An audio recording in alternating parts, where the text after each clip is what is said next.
কর বিভাগ আমাদেরকে নোটিশ করছে, চিঠি দিচ্ছে, ফোন করছে, তারা ট্যাক্স চাচ্ছে, বকেয়া কর আদায় করার জন্য তারা আমাদেরকে ব্যাংক ফ্রিজ করছে। এরকম নানান পদের এক একজন এক করদাতার এক একটি বিষয় ঘটছে, আর আমরা এটাকে পেইন হিসেবে নিচ্ছি। ব্যাপারটা কি আসলে পেইন? বিসমিল্লাহির রহমানির রহিম। সম্মানিত সুনাগরিক করদাতাবৃন্দ, আসসালামু আলাইকুম।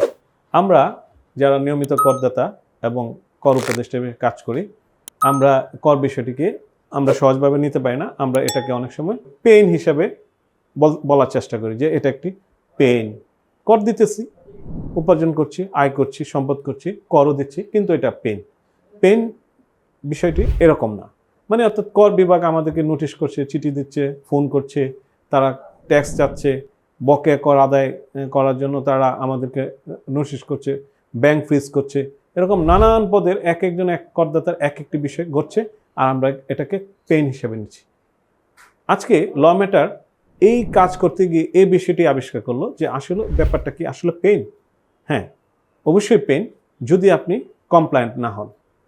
আর যদি আপনি রিল্যাক্স কমফোর্ট জোনে থাকতে চান, তাহলে আপনাকে অবশ্যই একটি নিজস্ব বাস্তব এবং সুন্দর অর্থনৈতিক পরিকল্পনা এবং ব্যবস্থাপনার মধ্যে যেতে হবে। অর্থাৎ আজকে আপনি করদাতা হিসেবে প্রথম দিন শুরু করলেন, আপনাকে একটি দীর্ঘমেয়াদী পরিকল্পনা করতে হবে যে আপনার আয়কর নথিটি কীভাবে তৈরি করতে হবে, এবং এই আয়কর নথিটিকে আপনার সুন্দর করে গুছিয়ে আপনার রাখতে হবে। পাশাপাশি যিনি আপনার উপদেষ্টা হিসেবে কাজ করবেন, তার সঙ্গে আপনার সবসময় অর্থনৈতিক বিষয়ে সবসময় যোগাযোগ রাখতে হবে। আপনি যে কর্মকাণ্ড কর্মসূচি গ্রহণ করছেন তাকে অবহিত করতে পারবেন, কারণ এক কর বছর থেকে আরেক কর বছরে ডিউরেশনের একটি ব্যাপার থাকে। আপনি একটি ঘটনা ঘটানোর পর যদি ওনাকে অবহিত করেন, আর উনি আয়কর নথি জমা দেওয়ার পর আপনি অবহিত করেন আর জানান, তাহলে কোনো পক্ষই উপকার পাওয়ার কোনো সুযোগ নেই। পরিশেষে আমি বলবো, আপনি পেইন শব্দটি বাদ দেন, এই জায়গায় ইনস্টল করে নেন গেইন। কীভাবে?